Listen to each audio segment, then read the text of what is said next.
o impacto que temos no outro.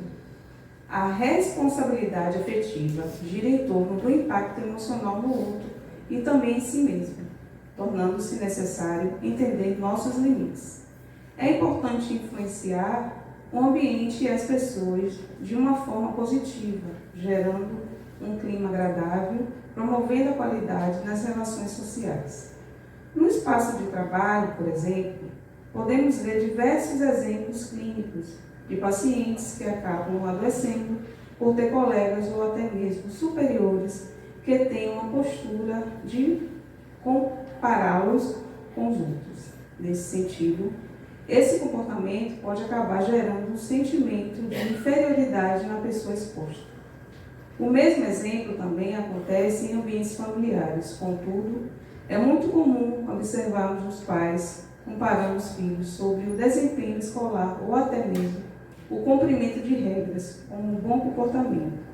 Esse tipo de postura afeta o bem-estar dos envolvidos e tem grande impacto emocional negativo. O que fazer quando percebemos que as pessoas não têm responsabilidade afetiva conosco? O principal é entender o mais óbvio e também o mais difícil. Nós só conseguimos controlar aquilo que está no nosso controle.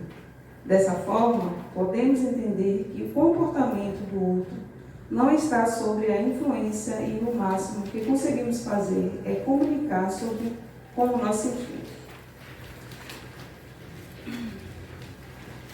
Entretanto, após essa comunicação, torna-se importante perceber que se durante a fala não há mudança, o comportamento do outro esgotam-se nossos recursos verbais e tornam-se necessário impor limites comportamentais. Assim podemos criar uma distância dessa pessoa, pensando em nos proteger dos impactos ocasionados pelo comportamento dela.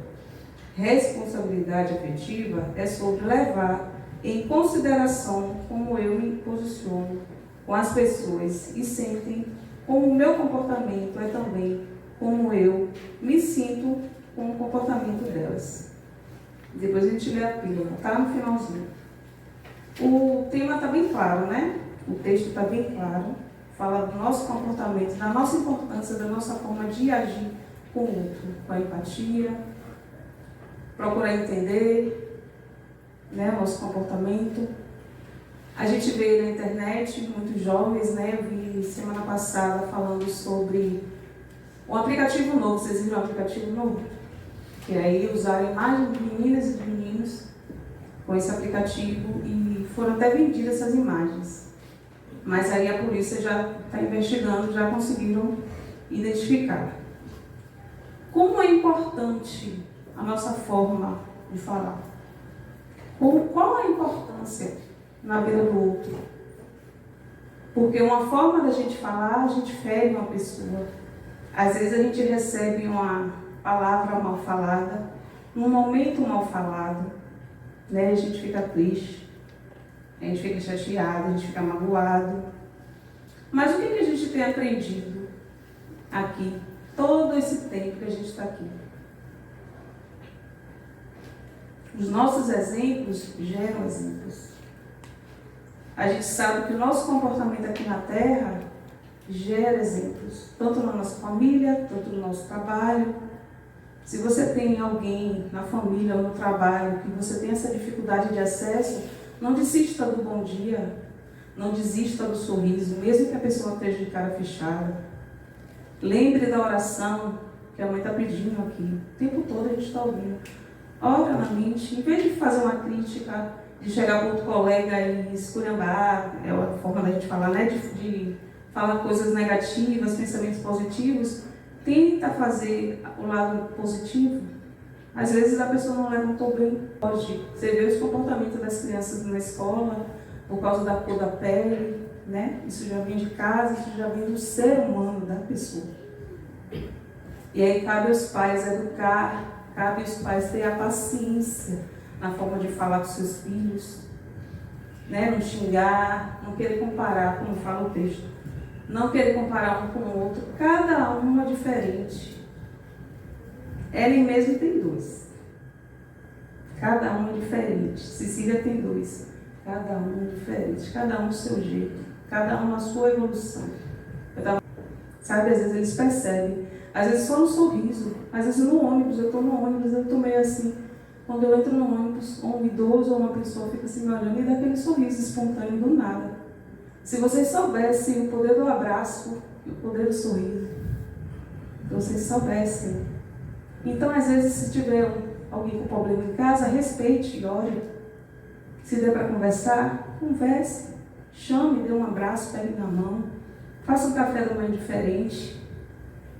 Se for no trabalho, mantenha a sua educação doméstica, sua educação profissional, como profissional.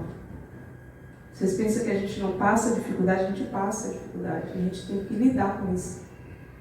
Porque a evolução é nossa. Eu não posso querer cobrar das pessoas uma evolução que elas não têm, que elas não sentem, que elas não têm preparação ou que elas não querem. Isso tem que ser respeitado. Se diz assim, respeito é bom e a gente gosta, né? Então, por que não olhar o outro nesse momento difícil? Pensar bem na hora de falar. Temos formas de falar, várias formas de falar. Não precisa magoar, não precisa ferir. Porque a gente já está com tanta labuta, tanto sofrimento que a gente já tem, de coisas que já passaram, de coisas que a gente vê no cotidiano, essa situação da guerra, essa situação de fome,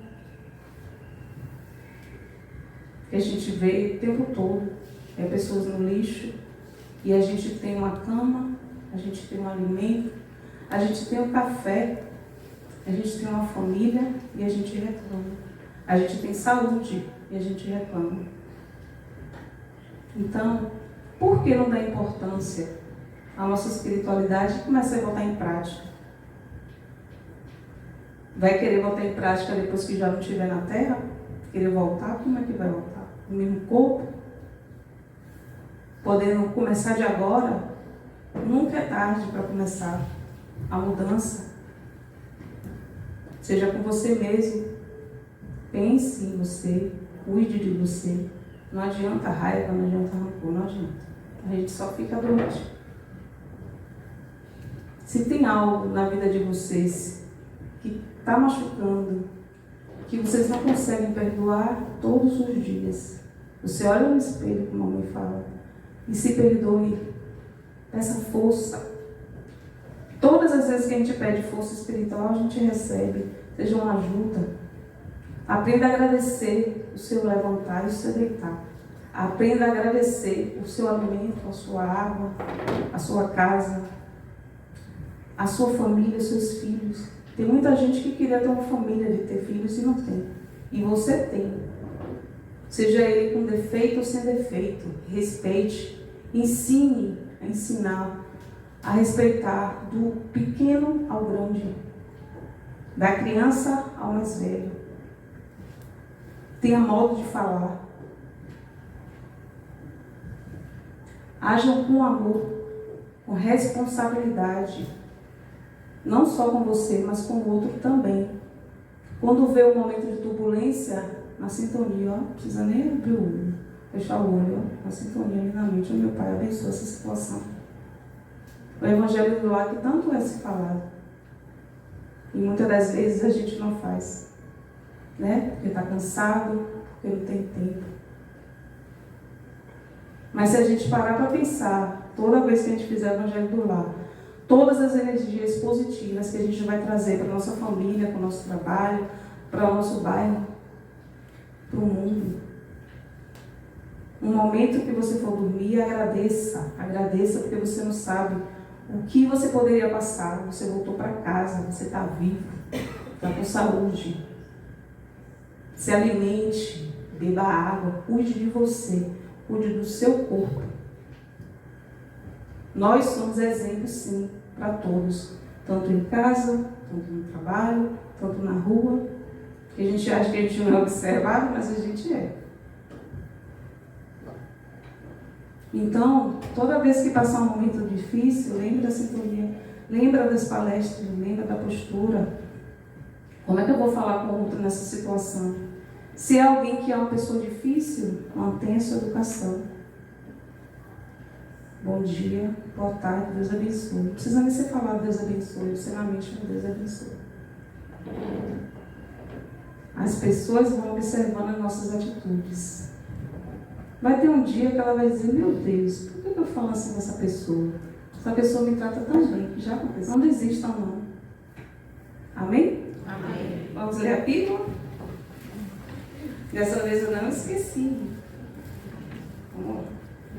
A comunicação é uma grande porta para acordos responsáveis e cuidados nas relações. Vamos confirmar a palavra de Deus? Todos de pé. Confirmaremos hoje em 1 Tessalonicenses 4:6.